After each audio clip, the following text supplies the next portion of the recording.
In this video, we're going to be talking about the things that you should consider before you invest any money at all into the stock market, even before you invest your first $1,000 into the stock market. That's coming up right now.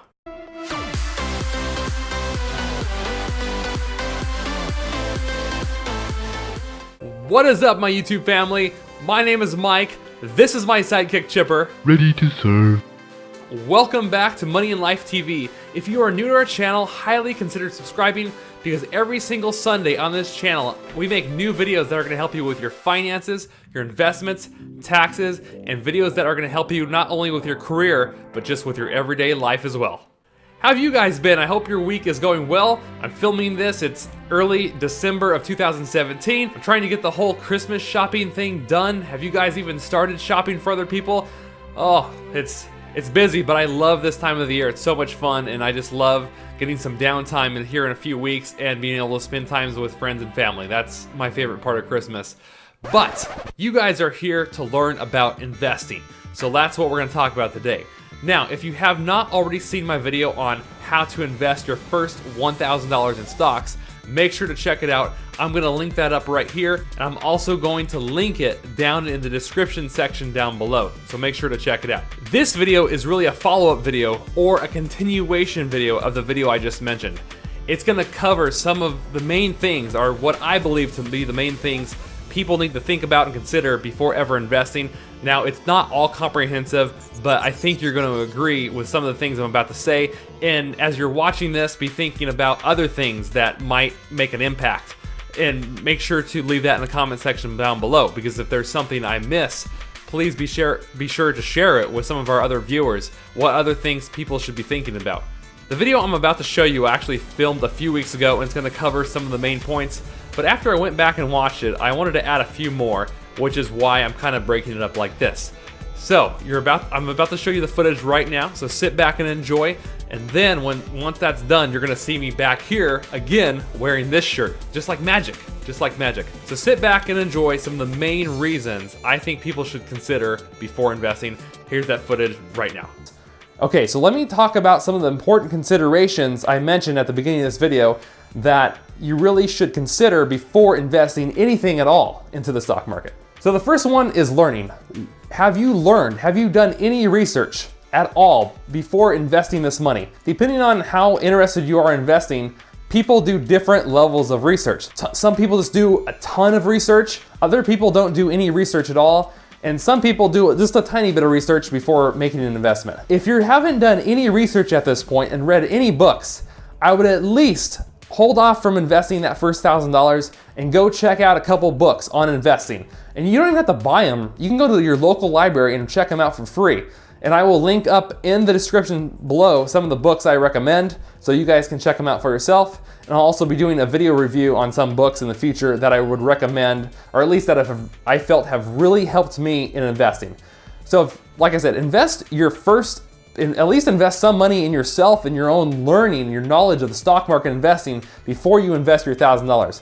If you're diving into stocks, whether it's one or two or more, before learning anything, then you're practically gambling, and I do not recommend gambling. There's tons of data for you guys to look at, so just take some time, look it over, learn a few things, and then start investing. Don't invest right off the bat. Just learn a little bit and then invest. The second thing I want you guys to consider is it's your debt. There's a lot of people who are so eager to invest, and I can tell you I was one of them.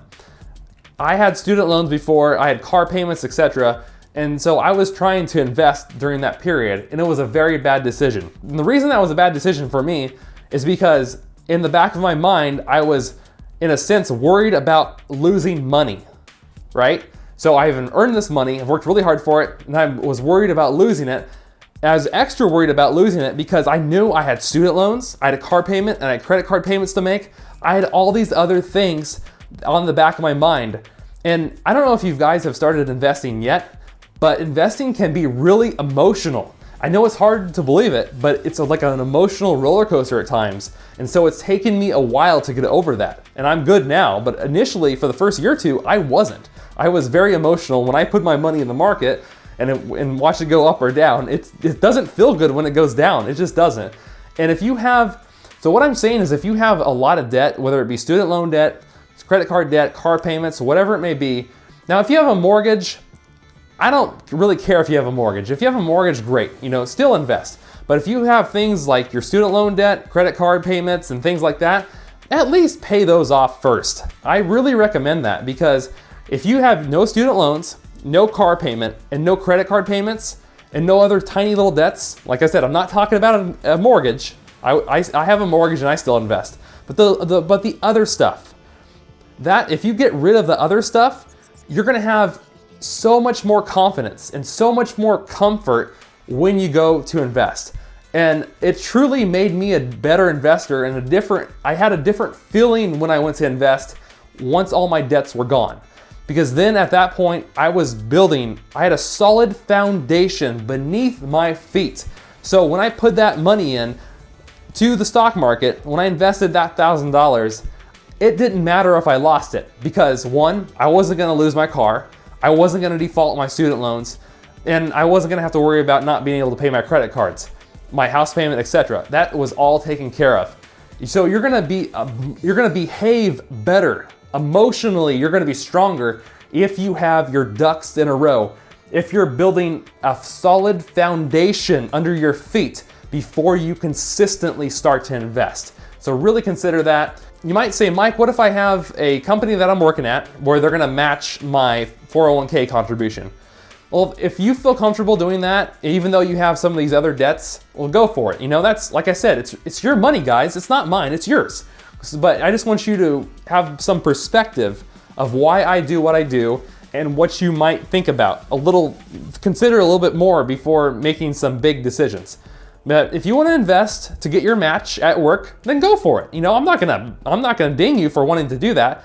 But in terms of overall, though, I really do recommend paying down your debt or paying off your debt before really going into investing, because you're just going to be so much of a better investor. And at least that's what I found to be true for myself when I had no debt. All right, guys, as promised, I'm back. Here I am again wearing this shirt, not wearing that other blue shirt. You guys probably noticed I have a lot of blue shirts. No joke, I probably have like 7 or 8 of them. Okay, so there's a couple other points I wanted to make or share with you guys when I was filming that video that I didn't get to make back then. And one of them for sure is having an emergency fund. I know I didn't initially mention that, and you are probably watching and you're thinking, hey, why isn't he mentioning an emergency fund? Well, that's definitely one of the things I would recommend. And what an emergency fund is, it's very common, is to have 3 to 6 months worth of living expenses saved up in case of an emergency, like you lose your job or there's a medical incident or something where you need a lot of money fast. So having an emergency fund in place is going to help you stay afloat, and also allow you to be a better investor, because what I see people do is a lot of people make the mistake of investing too early. And I'm not talking about their age, I'm just talking about they haven't got an emergency fund set up and they haven't done some of the other things I mentioned previously in this video. And so what happens is when they go to invest that money, whether it's in their 401k, whether it's in an IRA, or Roth IRA, or wherever, and they end up having to take the money out. And unfortunately, if they've already put that money into a retirement account, then they have to pay penalties and often more taxes on top of that just to get their money out. When really, had they have set aside some money in the first place, they would not have to do that. And because when you have to pull money out of your retirement account, you are literally killing your chances at wealth, because you need that money to compound for you, be working for you, and it just really hurts you and sets you back. So as much as you can build a solid foundation under your feet so you don't have to pull from it or take out 401k loans or things like that, the better off you're gonna be, and the more likely you're gonna increase your odds of becoming wealthy someday. Okay, another thing I wanted to quickly mention is I would not recommend you invest at this point yet if it's going to cause you to take out more debt. So what I mean is, like, if you're about to make a large purchase, let's say it's a home purchase or a car purchase or whatever, or something that's going to cause you to take out even more loans or more debt, then I would say that you're not ready to invest just yet. I would say just hold off a little bit longer until you've kind of got those expenses squared away. And if you find yourself just struggling, either you have a money management issue where you need to get your expenses more under control, or you have an income problem, which is very common, but those you have to handle, whether it's an expense issue or an income problem or a combination of both. make sure you get those handled quickly so then you can go about investing. The last thing I want you guys to think about, at least mentioned in this video, and like I said guys, I'm not going to cover every idea in the world, so please, if you have other things that you think should be mentioned or you feel would be appropriate, please share them in the comment section down below, because I would love to hear your thoughts, your opinions on this subject. Okay guys, I'm about to ask you a question. To be honest, I don't think I actually knew the answer for myself, but now that I know what I know, I want to make sure I ask you guys this and at least have you guys think about it. Is when you're about to invest, let's say you are ready to invest. Let's say you've got everything else we've talked about in this video already covered. You've got your debts paid for, you've got your emergency fund, so you have a solid foundation. You're like, Mike, I am ready. Let's go, brother, let's invest.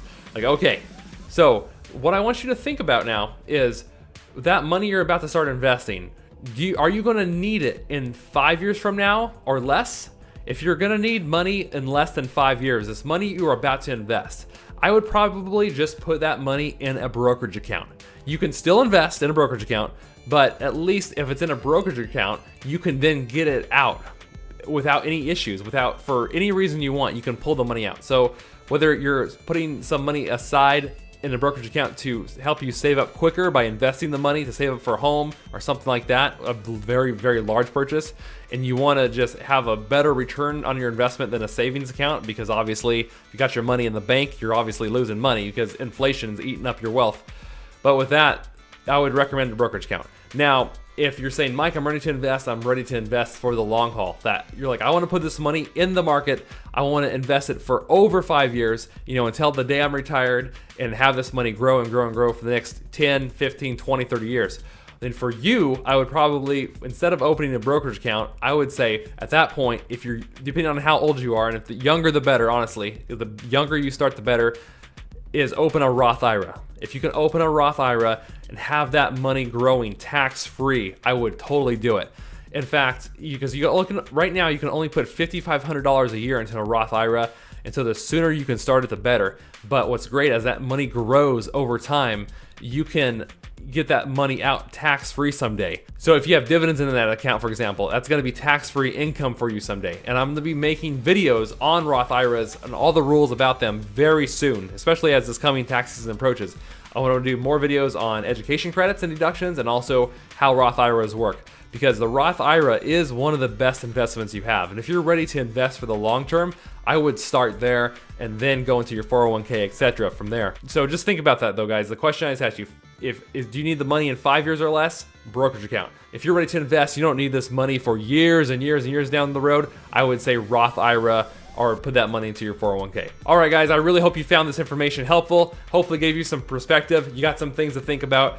Hey, if you're like, hey, Mike, you missed this, you missed that, just no problem. Leave it in the comment section down below. I would love to hear your thoughts, your opinions, and just share that information with everybody in this community, because that's what this channel is about. It's helping people improve their financial position, their career, and their life. If you guys liked the video, make sure you smash that like button, share this information with a friend, especially a friend who enjoys investing, and make sure to subscribe if you have not already. All right, I love you guys. You guys are always a fantastic audience. Thank you for sticking with me this long, not only on this channel, but this video. Thank you for taking time out of your day to watch this. And I will see you guys in next week's video. Love you all. Have a wonderful evening, and have a great week. Bye, guys. Live life uncaged.